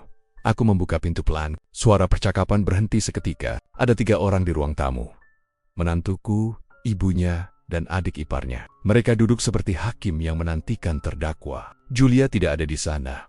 Menantuku menatapku dengan senyum yang tidak sampai ke mata. Oh, Bapak pulang juga. Pulang. Lucu. Kata itu seharusnya punya hangat. Tapi dari mulutnya, terdengar seperti sindiran. Ada apa kalian di sini? Tanyaku, berusaha menjaga suaraku tetap tenang. Ibu dari menantuku bersedekap. Suaranya manis tapi mengandung racun yang sudah sering kutelan akhir-akhir ini. Kami hanya ingin bicara soal masa depan anak kami. Dan masa depan Jamila tentu. Aku tidak mempersilahkan mereka duduk. Karena ternyata rumahku sudah melakukan itu untukku memberi mereka tempat yang seharusnya milik keluarga yang mencintaiku. Bukan yang ingin menggerogoti. Apa yang mau dibicarakan? Tanyaku. Menantuku menarik napas. lalu mulai bicara tanpa malu-malu. Kami rasa sudah waktunya aset yang Bapak kasih ke Jamila itu dilimpahkan atas nama keluarga kami, supaya lebih aman, biar tidak ada masalah ke depan. Aku tertawa pendek, tawaku pahit, seperti menelan serpihan kaca. Masalah apa? Masalah buat siapa? Buat kami semua. Jawabnya tegas. Bapak kan sudah tua, kita tidak tahu umur orang. Aku menatapnya lama. Tidak, berkedip. Tidak, justru karena itu ia terlihat gelisah. Jadi kalian datang ke rumahku untuk membicarakan warisan yang sudah kuberikan pada anakku. Seolah aku ini titipan di rumah sendiri. Ibunya ikut menyelipkan suara. Kami hanya khawatir, kalau Bapak masih pegang kendali, nanti keluarga besar bisa ribut. Apalagi Jamila itu orangnya polos, mudah dipengaruhi. Kata itu, terpengaruh. Yang mereka maksud tentu saja aku, ayahnya sendiri. Lelaki yang membesarkan Julia tanpa meminta balasan. Jamila tidak mudah dipengaruhi, kataku. Ia hanya tidak mau diinjak. Wajah menantuku berubah merah. Bapak selalu ikut campur urusan rumah tangga kami. Aku menatapnya dingin. Aku ikut campur ketika anakku dipaksa menandatangani dokumen yang tidak ia mengerti. Ketika kamu menaikkan suara padanya. Ketika ibumu mengatur hidupnya sampai ia tidak bisa bernapas. Ibu itu berdiri, menunjukku. Kami ini keluarga yang ingin Jamila bahagia. Dia tidak akan bisa bahagia selama Bapak membatasi. Ulangku, nyaris tidak percaya. Aku menyerahkan semua hartaku kepadanya. Semua justru itu, kata ibunya. Makanya harus diatur ulang atas nama keluarga suaminya. Biar jelas garis kepemilikannya, dan di situ aku paham. Mereka tidak datang untuk bicara. Mereka datang untuk mengambil. Aku tidak akan mengubah apapun, kataku tegas. Aset itu milik Jamila. Hanya Jamila. Menantuku berdiri. Kalau begitu, jangan salahkan kalau keadaan makin panas. Aku mengangkat wajah. Mengancam? Aku memperingatkan. Kesenyapan menggantung. Suara kipas angin berdetak seperti detak bom waktu. Tiba-tiba Julia muncul dari arah kamar. Matanya bengkak. Rambutnya berantakan seperti habis menangis lama. Sudah cukup, katanya dengan suara serak. Jangan berdebat lagi. Ibunya langsung merangkul Julia, seolah dialah korban di sini. Lihat, anakmu jadi begini gara-gara tekanan. Julia melepaskan diri lembut tapi tegas. Aku bukan tertekan karena ayah. Tatapan itu patah, tapi tetap penuh kasih aku. Hanya lelah. Ya, aku ingin memeluknya. Tapi ada tembok di antara kami terbuat dari kata-kata orang lain. Dari tekanan keluarga suaminya. Dari rasa bersalah yang mereka tanamkan di hatinya. Kalau begitu aku pergi dulu, kataku akhirnya. Aku tidak ingin memperkeruh suasana. Aku bangkit. Tidak ada yang mencoba menahanku. Tidak ada yang berkata hati-hati atau pulang cepat. Rumah ini, yang dulu kubangun dengan impian dan doa, kini merasa sempit untuk napasku sendiri. Saat keluar, aku sadar, bukan aku yang meninggalkan rumah itu, tapi rumah itu yang perlahan sedang mengusirku. Malam itu turun dengan langkah pelan, seolah tidak ingin mengusik kepedihanku yang belum sepenuhnya kering sejak sore. Aku kembali ke gubuk kebun tempat kecil yang kubangun sebagai pelarian, sebagai ruang bernapas ketika dunia menekan terlalu keras. Udara malam menempel di kulit seperti embun yang enggan jatuh, sedingin sesuatu yang tidak perlu disebutkan. Kesepian. Aku duduk di kursi kayu reot, ditemani lampu minyak yang cahayanya bergetar seperti napas orang tua. Rasanya aku ingin membungkus seluruh dunia dengan diam, agar tidak ada lagi kotikata yang menusuk dari orang-orang yang pernah kusambut dengan tangan terbuka. Namun diam itu pecah ketika ponselku bergetar. Layar menyala, menunjukkan nama yang hanya satu, Jamila. Jantungku berdebar. Anak itu jarang sekali menelepon malam mulam tanpa alasan besar. Assalamualaikum, ya? Suaranya pecah. Seperti kaca retak, bukan suara perempuan dewasa yang berusaha tegar di sisi suaminya, tapi suara gadis kecil yang dulu memeluk kakiku, mencari kehangatan dalam ketakutannya. Waalaikumsalam, nak. Ada apa? Hening beberapa detik, hanya terdengar isaknya yang ditahan. Lalu kernia. Kata-kata itu keluar. Ya, aku mau. Jangan pulang ke rumah dulu. Aku terdiam. Tidak oleh marah, tidak oleh kecewa, tapi oleh rasa hancur yang terlalu rapi untuk disebutkan. Ada apa? Suamimu marah lagi? Tanyaku pelan, menahan gemuruh di dadaku. Bukan cuma itu. Nadanya gemetar. Keluarganya menganggap ayah memprovokasi aku. Mereka bilang aku membela ayah terus. Mereka bilang hidupku bakal kacau kalau ayah masih dekat. Aku menutup mata. Setiap kata itu seperti mengetuk pintu yang selama ini tak ingin kubuka. Jadi ayah menjadi sumber masalah bagi mereka? Suara yang keluar dari mulutku terasa lebih dingin daripada udara malam. Ayah bukan masalah. Bukan. Julia menangis tertahan. Tapi mereka terus menekan. Mereka bilang kalau aku masih berada di pihak ayah. Rumah tanggaku tidak akan pernah tenang. Rumah tangga, bahagia, tenang. 3 kata yang dijadikan cambuk oleh orang-orang yang mengaku peduli. Tapi sebenarnya hanya memuja kendali Jamila. Yukapkula, kamu tidak perlu memilih. Ayah tidak ingin memaksamu. Tapi mereka memaksaku. Ya, suaranya pecah lagi. Mereka bilang, aku harus meyakinkan ayah. Harus membuat ayah menjauh. Harus. Aku mengetuk lantai pelan dengan kaki. Bukan mir. Lebih seperti mencoba membangun pondasi baru dari reruntuhan yang terus menimpa. Kalau ayah menjauh, apakah mereka akan berhenti menyakitimu? Tanyaku pelan. Aku tidak tahu. Jawabnya jujur. Tapi aku hanya ingin suasana di rumah tidak sepanas ini. Aku mendengar suara pintu dibanting dari kejauhan. Disusul bentakan laki-laki. Aku mengenali suara itu. Suara menantuku, Jamila. Kamu telepon siapa? Julia terisak. Ya, aku harus tutup. Aku mohon. Ayah jangan dekat dulu. Aku takut. Anak yang kubesarkan dengan cinta, kini takut pada rumah yang seharusnya membuatnya merasa aman. Takut pada suami yang seharusnya menjadi pelindung. Takut pada keluarga yang seharusnya merangkul, bukan menggenggam terlalu keras hingga menyakiti Julia. Dengar, aku berusaha agar suaraku tetap tegak, walau hatiku sedang runtuh. Ayah akan menjauh untuk sementara. Ya, tapi jangan pernah takut bilang kebenaran, lanjutku. Kalau kamu disakiti, kalau mereka menekanmu lagi, kamu bilang ke ayah. Sekalipun ayah jauh, ayah tidak pernah benar-benar pergi. Tangisnya pecah saat itu juga. Iya, maaf. Maaf karena membuat ayah seperti orang yang tidak boleh ada di rumah sendiri. Aku tersenyum pahit yang tak bisa ia lihat. Tidak apa-apa nak, rumah itu bukan ayah yang menjauh. Tapi mereka yang menutup pintu bagi ayah. Ketika telepon ditutup, hanya sunyi yang tersisa. Sunyi yang begitu pekat, seakan ikut merasakan kesedihan seorang ayah yang dipaksa mundur demi ketenangan palsu anaknya. Aku memandang keluar jendela gubuk. Angin malam berhembus pelan, membawa suara dedaunan yang bergesekan. Di dalam gesekan itu, aku mendengar sesuatu. Beginilah rasanya menjadi ayah, seringkali harus hancur tanpa suara agar anakmu tetap bisa berdiri. Pagi itu embun menempel di dondon seperti air mata yang malu jatuh. Udara di gubukku tipis, tapi justru disitulah aku bisa bernapas. Di rumah besar yang dulu kubangun dengan segala impian, udara kini terasa lebih sempit daripada penjara. Dan mungkin itulah alasan aku lebih memilih tinggal di sini, di antara bau tanah basah dan bunyi jangkrik daripada kembali ke tempat yang seharusnya menjadi milikku. Aku tengah menyapu lantai tanah ketika ku dengar derap langkah dari luar. Bukan langkah berat laki-laki, bukan pula langkah Julia. Suara itu ragu, seperti seseorang yang tidak ingin ketahuan sudah datang. Ketika aku membuka pintu, tidak ada siapapun, hanya dan secarik kertas putih yang diselipkan di bawah pintu terlipat 2. Tanpa nama, tanpa jejak, aku mengambilnya. Kertas itu tipis, tapi terasa berat di tanganku. Berat seperti firasat buruk yang sudah lama duduk di dadaku. Kubuka perlahan. Tulisan tangan itu tergesa, bergoyang, seolah ditulis sambil takut. Bapak, jangan kembali ke rumah itu. Jangan izinkan mereka tahu Bapak masih dekat dengan Jamila. Mereka sedang merencanakan sesuatu. Ayah harus hati-hati. Tidak ada tanda tangan, tidak ada petunjuk. Hanya kata mereka yang menggantung seperti pisau yang belum jatuh. Aku duduk di kursi kayu, membaca surat itu berulang-ulang. Suara burung di kejauhan tidak mampu menenangkan pikiranku. Siapa yang menulisnya? Tetangga? Saudara jauh? Atau Jamil? Tidak. Tulisan itu bukan tulisan tangan anakku. Aku hafal betul goresannya sejak ia belajar menulis huruf A sambil menangis, karena tidak bisa membuat bentuk lingkarannya bulat.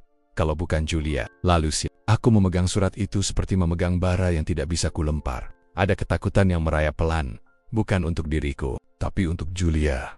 Karena satu hal aku tahu pasti, jika ada yang memperingatkanku, berarti bahaya itu sudah dekat, bukan sekadar ancaman kosong. Aku bangkit dan berjalan keluar. Angin menampar wajahku lembut, namun aku merasakan panas di tengkuk panas dari sesuatu yang tak terlihat tapi menempel seperti pengawasan. Seolah ada mata yang memperhatikan dari balik semak atau dari balik batang pohon. Kalau mereka berani menyakiti Julia, gumamku lirih. Lebih baik aku yang menanggung semuanya. Aku menapakkan kaki menyusuri kebun. Setiap langkah seperti mengaduk tanah dalam hatiku sendiri. Sorot matahari yang melewati celah daun menciptakan bayangan panjang yang menyeret di belakangku. seperti memori yang menolak pergi. Sesampainya di ujung kebun, tempat aku biasa duduk sore, aku merasakan dunia seperti ikut membisu. Aku mengambil napas panjang. Kenapa mereka sampai sebegitu jauh? Pertanyaanku dilempar ke udara, dan angin menjawab dengan diam yang menyakitkan. Kupikir saat menyerahkan seluruh hartaku kepada Julia, hidup akan menjadi lebih tenang. Kupikir itu langkah terakhir dalam pengabdian seorang ayah. Kupikir aku akan melihatnya hidup tanpa beban, tanpa ketakutan, tanpa tekanan. Namun yang terjadi justru sebaliknya. Warisan itu bukan menjadi berkah, melainkan jebakan yang disiapkan orang-orang yang menginginkan semua itu lebih daripada yang mereka inginkan. Kehormatan. Aku kembali ke gubuk. Mataku tertuju pada surat itu lagi. Tulisan yang bergetar, kata-kata yang tidak tepat tapi tulus. Ada sesuatu yang mengatakan, ini bukan sekadar peringatan. Ini permohonan, ini jeritan dalam diam. Tiba-tiba ponselku bergetar. Nama itu muncul lagi. Jamilah. Aku angkat. Suaranya langsung mengguncang seluruh tubuhku. Ia terdengar lelah. Amat seperti seseorang yang menahan dunia sendirian. Suamiku. Dia mulai mengumpulkan berkas-berkas. Katanya, dia ingin memastikan semua aset itu aman di tangan kepala keluarga. Yah, aku takut. Aku tidak langsung menjawab. Karena saat itu aku melihat sesuatu di bawah pintu gubuk. Bayangan seseorang bergerak cepat, menjauh, lalu menghilang di balik pohon. Jamilah, bisikku. Suaraku menegang. Ada seseorang tadi di sini. Sunyi, hanya suara napasnya. Tolong jangan pulang ke rumah dulu. Aku akan jelaskan nanti. Aku mau. Dan telepon terputus. Aku menatap kertas di tanganku. Menatap pintu. Menatap kebun yang tampak tenang tapi menyimpan sesuatu yang tak wajar. Hari itu aku tahu satu hal. Ada perang yang lebih besar dari yang bisa terlihat. Dan perang itu sedang bergerak mendekati kami. Dan seorang ayah, sekalipun tinggal di gubuk kecil, tidak akan pernah tinggal diam jika anaknya berada di ujung bahaya.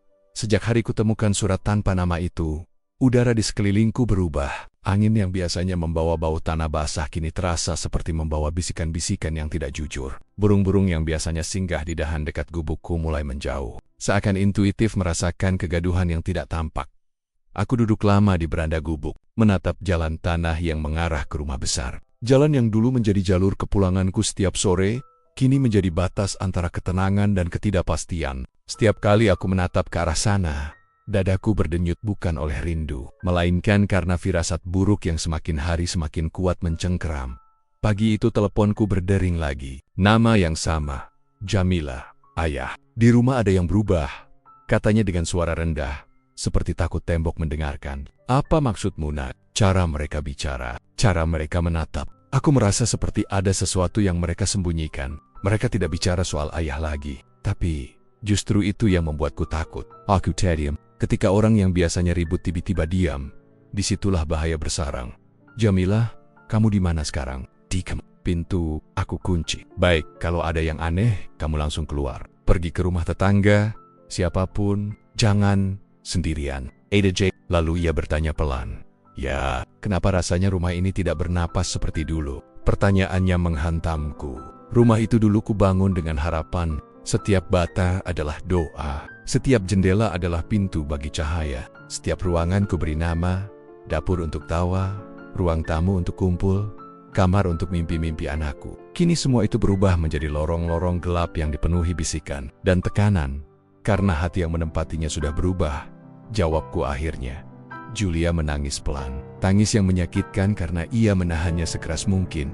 Setelah menutup telepon, aku duduk lama dengan tatapan kosong. Surat itu kembali kubaca. Kata mereka kembali menusuk seperti duri yang tidak bisa kutarik. Aku tahu harus melakukan sesuatu, tapi setiap langkah harus dihitung. Jika aku bergerak terlalu cepat, Julia akan semakin ditekan. Jika aku diam terlalu lama, sesuatu bisa terjadi padanya. Siang menjelang, matahari naik tinggi tapi cahayanya terasa dingin. Aku memutuskan untuk berjalan ke kebun belakang rumah besar. Tidak masuk, hanya melihat dari jauh mengamati. Entah siapa yang akan kulihat, tapi aku merasa harus tahu apa yang sebenarnya sedang terjadi dari balik pepohonan. Aku melihat hal-hal kecil yang tidak wajar. Motor menantuku sudah 2 hari tidak keluar. Ibunya tampak sering bolak-balik membawa map coklat, seperti orang yang sibuk menyusun rencana. Adik iparnya duduk di beranda sambil bicara di telepon. Suaranya direndahkan, tapi gerak bibirnya menunjukkan kata-kata serius bukan obrolan biasa. Lalu aku melihat sesuatu yang membuat tengkukku dingin. Menantuku berdiri di teras. mengamati sekeliling seperti sedang memastikan tak ada yang mengawasi. Di tangannya selembar berkas berkop notaris. Hatiku langsung mencengkeras. Mereka benar-benar sedang mempersiapkan sesuatu. Bukan lagi rencana kecil, tapi langkah besar. Langkah hukum. Langkah yang bisa menghapus nama anakku dari seluruh aset yang selama ini kutitipkan untuk masa depannya. Napas rumah itu memang sudah berubah. Di balik dinding-dindingnya, ada orang-orang yang menghitung keuntungan, bukan kenangan. Ada keluarga yang haus gengsi, bukan kasih. Ada suami yang lupa bahwa harta bukan bukti kepemimpinan, melainkan ujian kebijaksanaan. Ketika aku hendak kembali ke gubuk, aku mendengar suara kecil. Suara yang membuat langkahku terhenti. Jamila berdiri di jendela lantai 2. Tirai tersingkap sedikit, wajahnya pucat, mata band, bibirnya gemetar. Ia tidak bicara keras, bahkan hampir tidak terdengar, tapi matanya telah berkata cukup banyak. Ia mengangguk pelan, satu anggukan yang artinya ada sesuatu. Dan ayah harus berhati-hati. Aku mengangguk balik, pelan, tenang, tapi hatiku bergejolak keras. Masuk lagi, nak, bisikku. Ia menutup tirai. Ketika aku berjalan pulang ke gubuk, langkahku lebih berat dari sebelumnya. Bukan oleh kelelahan fisik tapi karena aku tahu satu hal yang tak lagi bisa kutunda. Rumah itu telah berubah menjadi arena. Dan aku, seorang ayah tua, harus siap menghadapi sesuatu yang lebih besar dari sekadar perebutan warisan. Karena yang sedang diperjuangkan kini bukan lagi tentang harta, tetapi tentang keselamatan anakku. Dan untuk itu, aku tidak akan mundur lagi. Ada sesuatu yang aneh tentang keheningan rumah ini. Bunyinya tak sama seperti dulu, bukan lagi keheningan damai, melainkan semacam ruang kosong yang memantulkan segala luka yang berusaha kusembunyikan. Setiap langkah yang kuambil di lantai marmer itu terasa seperti mengetuk pintu kenangan yang tidak ingin kubuka. Tapi hari ini, aku tak bisa menunda apapun lagi. Sudah saatnya aku bicara dengan mereka, dengan Julia, dengan menantuku, dengan keluarga yang entah sejak kapan mulai memandangku sebagai beban. Aku duduk di ruang tamu, mencoba menata napas. Di hadapanku, 3 wajah berdiri seperti hakim. Julia terlihat gelisah, tapi jelas dia sudah kalah suara. Suaminya duduk bersandar seolah rumah ini miliknya. Sementara ipar-iparnya berdiri dengan tangan terlipat, mematahkan sisa-sisa hormat yang dulu pernah mereka punya. Ayah mau apa lagi? Suara menantuku memecah udara, terlalu cepat, terlalu tajam. Semua sudah jelas, ini saatnya ayah mundur. Ayah sudah tua, biarkan kami yang atur. Mundur, Lukusek. Padahal seluruh hidupku adalah tentang maju, agar mereka bisa berdiri di belakangku dengan aman. Aku menatap Julia. Apa benar ini maumu? Dia menghapus air mata yang bahkan belum sempat jatuh. Ayah, aku tidak ingin begini.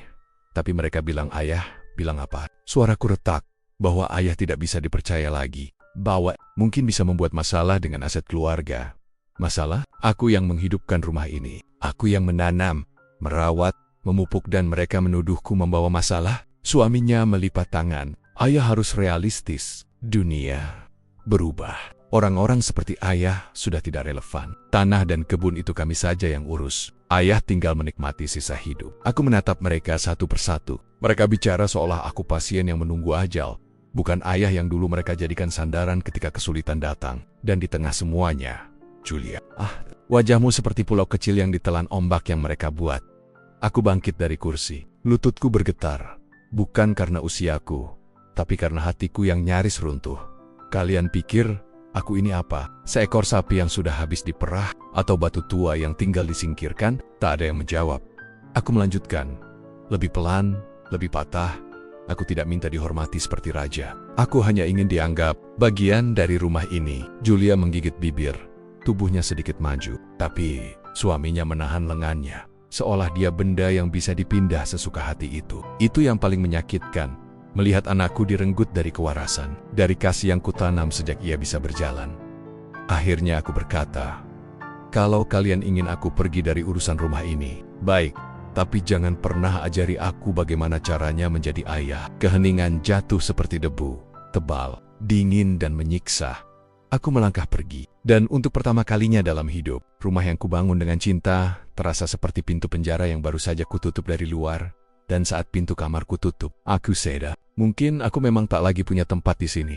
Malam itu, entah mengapa, rasanya lebih panjang dari biasanya. Seperti ada tangan tak terlihat yang menarik jam agar berjalan lebih lambat, memaksaku menatap luka-luka yang belum selesai kubalut. Angin menyelinap lewat jendela kamar, membawa aroma tanah basah dari kebun yang dulu kutata sendiri. Aroma itu dulu selalu menenangkan, tapi malam itu justru terasa seperti panggilan dari masa lalu, seolah tanahnya bertanya, "Kenapa kau biarkan mereka mengambil segalanya?" Aku duduk di tepi ranjang, memandangi foto lama yang kupeluk sejak tadi. Aku, istriku dan bayi kecil yang kini sudah menjadi perempuan dewasa yang terlihat rapuh di tangan orang-orang yang mengaku mencintainya. Julia tersenyum begitu polos dalam foto itu. Ia masih belum mengenal dunia yang penuh motif dan kepentingan. Ia belum tahu bahwa cinta kadang bisa kalah oleh ambisi. Dalam gelap, segala hal terdengar lebih jujur. Suara napasku sendiri seperti keluhan yang tak berani keluar di siang hari. Di dinding kamar, bayangan bergerak pelan, seolah memutar kembali adegan-adegan yang kuusahakan untuk lupa. Aku ingat hari pertamaku menyerahkan surat-surat aset itu kepada Julia. Tangannya dingin, matanya berkaca. "Ayah, yakin?" tanyanya waktu itu. Aku menjawab dengan seluruh cinta seorang ayah. "Harta ini bukan tentang tanah atau bangunan. Ini tentang warisan amanah. Ayah percaya kau menjaganya dengan hati, bukan dengan serakah." Kalimat itu kini menghantamku, seperti ombak yang tak memberi ruang untuk bernapas. Tiba-tiba terdengar ketukan pelan di pintu. Bukan ketukan yang duduk di dadaku sejak perdebatan tadi, ketukannya lebih ragu, lebih meminta izin. "Ayah," suara Julia, kecil sekali, seperti suara anak yang dulu takut gelap. Aku membuka pintu. Di sana ia berdiri, memeluk dirinya sendiri, matanya bengkak. "Boleh Julia masuk?" Aku mengangguk. Kami duduk tak jauh, tapi entah kenapa jaraknya terasa seperti dua benua. Julia membuka mulutnya, menutupnya lagi. Lalu akhirnya berkata, "Ayah, maafkan Julia." Kalimat itu seharusnya membuatku lega, tapi justru membuat dadaku sesak. Karena aku tahu itu bukan suara yang lahir dari keberanian, melainkan dari ketakutan. Aku menatapnya. "Nak, kau minta maaf karena kau merasa bersalah? Atau karena mereka menyuruhmu meredakan suasana?" Ia menunduk, dan itulah jawabannya. "Julia," kataku pelan, "ayah tidak butuh penjelasan, tidak butuh pembelaan. Ayah hanya ingin melihatmu berdiri dengan kakimu sendiri, bukan kaki yang mereka pegang." Air mata yang sejak tadi tertahan jatuh juga satu persatu. "Ayah, aku tidak tahu harus bagaimana. Mereka marah kalau aku membela ayah. Mereka bilang ayah menghambat masa depan kami. Mereka bilang ayah egois." Aku tersenyum getir. Jika mencintai anak sendiri disebut egois, maka biarlah ayah menjadi manusia paling egois di dunia. Julia menutup wajahnya. Tubuhnya gemetar. Aku ingin memeluknya, tapi aku tahu pelukan ayah tak lagi cukup untuk melindunginya dari dunia yang ia pilih sendiri. Aku hanya bisa menyentuh kepalanya pelan, seperti dulu ketika ia takut petir. "Ayah, aku takut ayah pergi," katanya lirih. Aku menelan kekosongan. "Nah, ayah tak akan pergi dari hatimu. Tapi kalau suatu hari ayah harus meninggalkan rumah ini, itu bukan karena ayah berhenti mencintaimu. Itu karena ayah tak ingin menjadi duri di bawah kakimu." Dia memandangku panik, sedih, marah pada dirinya sendiri. "Jangan bilang begitu." Aku tersenyum, meski rasanya seperti mengiris diri sendiri. Kadang, untuk mencintai seseorang, kita harus rela menjadi bayangan di belakangnya. Julia memelukku akhirnya, gemetar seperti dulu ketika ibunya pergi. Dalam gelap, kami berdua menangis, tanpa suara, tanpa jeda. Aku tahu malam itu menjadi saksi bahwa cinta seorang ayah kadang tak terbalas bukan karena anaknya tak sayang, melainkan karena dunia memaksa mereka berdiri di medan yang bukan mereka pilih. Dan aku, seperti malam, hanya bisa diam. Meski seluruh hatiku berteriak ingin membawa anakku pulang dari badai itu, pagi itu, matahari naik perlahan di balik pepohonan. Seakan tahu bahwa ada sesuatu dalam hidupku yang hendak berubah. Sinarnya menelusuk masuk ke ruang tamu, menyentuh kursi, dinding, dan lantai yang sudah puluhan tahun ku kenal. Rumah ini biasanya terasa hangat, tapi entah kenapa hari itu ia terasa seperti bangunan asing yang berdiri dengan dingin seolah menunggu keputusan yang tak ingin kuambil. Aku duduk di meja makan sendirian, mengaduk kopi yang sudah dingin sejak tadi. Suara denting sendok di dinding cangkir terasa seperti tanda bahwa tak ada lagi kehangatan tersisa di ruangan ini. Julia belum turun dari kamarnya. Mungkin masih tertidur, atau mungkin sedang menahan dunia yang sejak beberapa bulan ini menekan pundaknya. Tanpa belas kasihan, ketika pintu kamar terbuka, langkah Julia terdengar pelan, terlalu pelan untuk seorang perempuan muda yang seharusnya hidupnya penuh mimpi. Ia duduk di depanku, menarik napas panjang, lalu melepaskannya perlahan. Wajahnya masih bengkak dari tangis semalam. "Ayah, tadi malam aku memikirkan semuanya. katanya tanpa menatapku. Aku mengangguk pelan. Ayah tahu, suamiku. Dia belum berhenti. Dia menunggu aku menyerah. Menunggu aku membalikan kotek kata ayah. Menunggu aku setuju agar semua aset semua yang ayah miliki dipindah ke namanya. Julia mengangkat wajahnya. Dan di sana kulihat konflik yang membuat hatiku retak. Cinta pada suami, tapi juga cinta pada ayah. Ketakutan akan masa depan, tapi juga keberanian yang ia paksa tumbuh. Ayah, suara Julia bergetar. Seandainya ayah pergi dari rumah ini dulu, mungkin semuanya akan tenang. Mereka tidak akan menekan aku. Mereka tidak akan menghina ayah lagi. Kalimat itu bukan pisau. Pisau setidaknya menusuk cepat. Kalimat Julio itu seperti paku yang ditancapkan perlahan ke dalam dadaku. Satu persatu aku menatapnya lama. Tatapannya penuh rasa bersalah, tapi juga kelelahan. Anak itu sudah terlalu penat melawan dunia yang lebih besar daripada dirinya. Jadi, kataku, menahan suara agar tetap lembut. Kau ingin ayah pergi? Julia buru-buru menggeleng sambil menangis. Tidak, bukan begitu. Aku hanya ingin semuanya berhenti. Aku tidak kuat melihat ayah dihina. Aku tidak kuat menghadapi mereka sendirian. Aku tidak tahu cara menyelamatkan semuanya tanpa kehilangan siapapun. Aku tipis senyum yang hanya dipakai seorang ayah ketika ia tahu hatinya sedang patah, tapi tak ingin anaknya melihat serpihannya, nak. Bisikku. Kadang perdamaian membutuhkan seseorang untuk mundur. Dan ayah sudah kenyang melawan dunia. Tapi kau belum. Julia memelukku. Tubuhnya gemetar seperti pohon yang diterpa angin besar. Ayah, jangan pergi. Tapi aku juga tidak tahu bagaimana membuat mereka berhenti. Aku terjepit, ayah. Aku membelai kepalanya perlahan. Justru karena kau terjepit, maka ayah harus keluar dari tengahnya. Keheningan menyelimuti ruangan itu. Hanya suara jam dinding yang terdengar, detik-detik yang terasa seperti langkah-langkah kecil menuju kepergianku. Aku tidak pernah membayangkan mencintai anak sendiri bisa membawa seseorang pada titik terberat, pergi demi melindungi. Setelah beberapa lama, Julia akhirnya melepaskan pelukannya. Ayah, kalau ayah pergi, aku ikut. Aku menatapnya lembut. Tidak, nak. Kau punya hidup untuk diperjuangkan. Ada masa depan yang harus kau tata kembali. Ayah sudah selesai dengan dunia ramai. Ayah hanya butuh tempat untuk menua dengan tenang. Di luar sana, di gubuk kebun itu, ayah bisa bernafas. Julia menangis lagi. Ayah, aku takut kehilangan ayah. Aku menggenggam tangannya. Kau tidak akan kehilangan ayah. Kau hanya akan kehilangan kebiasaan melihat ayah setiap hari. Matanya basah, tangannya bergetar. Tapi untuk pertama kalinya setelah sekian lama, ayah mengizinkanku pergi. Meski hatinya tidak rela, hari itu adalah hari ketika aku sadar satu hal.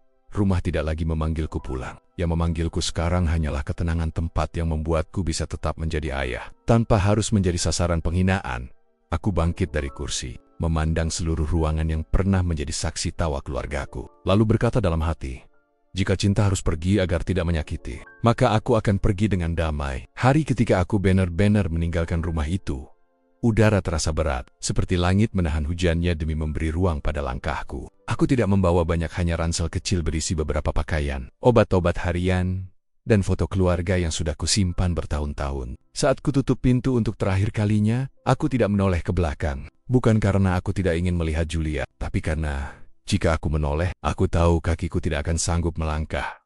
Aku berjalan menyusuri jalan setapak menuju kebun tempat yang pernah menjadi istanaku. Sebelum rumah megah itu berdiri, tanahnya masih sama, lembut, beraroma basah dan penuh kenangan tentang masa muda yang kutukar dengan kerja keras. Di tengah kebun itu berdiri gubuk kecil, sederhana, sepi, tetapi tak ada orang yang memaksaku tunduk di sini. Tak ada suara yang merendahkan, tak ada wajah yang memutarbalikkan kebaikan menjadi kesalahan. Ketika ku buka pintu gubuk itu, aroma kayu tua menyambutku. Sederhana, kosong, tapi hangat dengan caranya sendiri. Seolah gubuk itu berbisik, di sini tidak ada yang memintamu pergi, Majid. Aku duduk di lantai menatap debu yang menari di udara. Angin masuk lewat sela-sela dinding, menggoyangkan tirai tipis yang baru kupasang seminggu lalu. Dan untuk pertama kalinya setelah berbulan-bulan, dadaku terasa bisa mengembang penuh.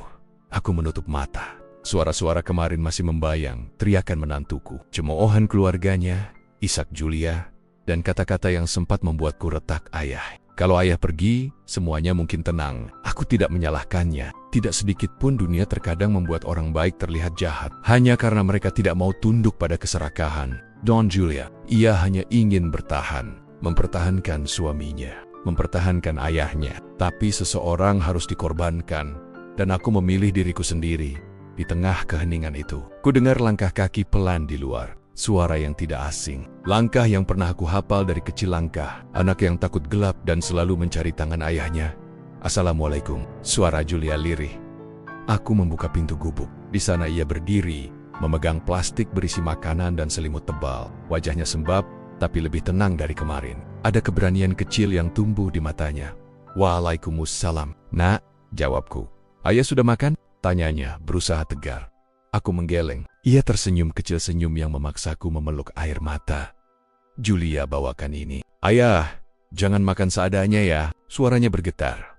Aku menatapnya lama, lalu berkata, "Nah, ayah tidak ingin kau bolak-balik ke sini. Kalau mereka tahu, aku tidak peduli." Potongnya cepat. "Aku sudah terlalu sering diam." Anak itu yang kemarin rapuh, yang kemarin bingung, kini berdiri dengan punggung lebih tegak. Ada sinar kecil yang mungkin lahir dari luka. "Suamimu tahu kau kesini?" tanyaku pelan. "Ea menggelet, tapi besok aku akan bicara padanya." Aku menarik napas panjang. "Kalau nanti dia marah." Julia menatapku, tidak menunduk seperti biasanya. Aku sudah terlalu sering menahan sesuatu yang tidak seharusnya ku tahan. Aku terlalu sering memaksa diriku kuat untuk orang yang tidak berusaha menguatkan aku. Ia tersenyum sedih. "Ayah pergi bukan untuk melepaskan aku. Ayah pergi untuk menyelamatkan aku sekarang. Biarkan aku menyelamatkan diriku sendiri." Aku kehilangan kata-kata, hanya bisa menepuk bahunya, merasakan tubuh kecil itu pernah sekali ada dalam gendonganku dan kini berdiri sebagai perempuan yang akhirnya memilih dirinya sendiri. Ia meletakkan makanan di meja kecil gubuk. "Ayah, kalau ayah butuh apa-apa telepon aku." Aku mengangguk. "Kau juga, kalau kau butuh tempat pulang, gubuk ini selalu menunggu." Julia tersenyum. Aku tahu. "Ya, iya." Melangkah pergi. Angin sore mengibaskan rambutnya. Dan saat ia menoleh sebentar sebelum menghilang di antara pohon-pohon, aku melihat sesuatu yang membuat hatiku tenang. Keberanian yang lahir dari kehilangan. Ketika suara langkahnya sudah tak terdengar lagi, aku duduk di dipan bambu, menatap langit yang mulai oranye. Hari itu, aku mengerti sesuatu. Rumah bukan tentang bangunan, bukan tentang harta, bukan tentang kemewahan. Rumah adalah tempat di mana air mata tidak dipertanyakan, dan luka tidak dijadikan bahan hinaan. Dan gubuk kecil ini yang mungkin dianggap rendah oleh orang lain, menjadi istana bagi seorang ayah yang memilih pergi agar anaknya bisa menemukan arah hidupnya kembali. Aku tersenyum pada diriku sendiri. Begini rupanya rasanya merdeka. Inilah kisahku, kisah seorang ayah yang tersingkir dari rumah yang ia bangun, namun tidak pernah terusir dari cintanya kepada anaknya. Aku bukan meminta dunia memahami lukaku. Aku hanya ingin mereka melihat bahwa kadang yang dihina bukan karena buruk, melainkan karena terlalu baik untuk tempat yang salah. Jika suatu hari kau merasa tidak dihargai, meski sudah memberi segalanya, maka ingatlah, harga diri bukan diwariskan, tapi dipertahankan. Jika kalian berada di posisi Majid atau Jamila, apa yang akan kalian lakukan? Tulis pendapat kalian di kolom komentar, karena setiap suara mungkin bisa menjadi cahaya bagi mereka yang sedang berjuang dalam gelapnya keluarga sendiri.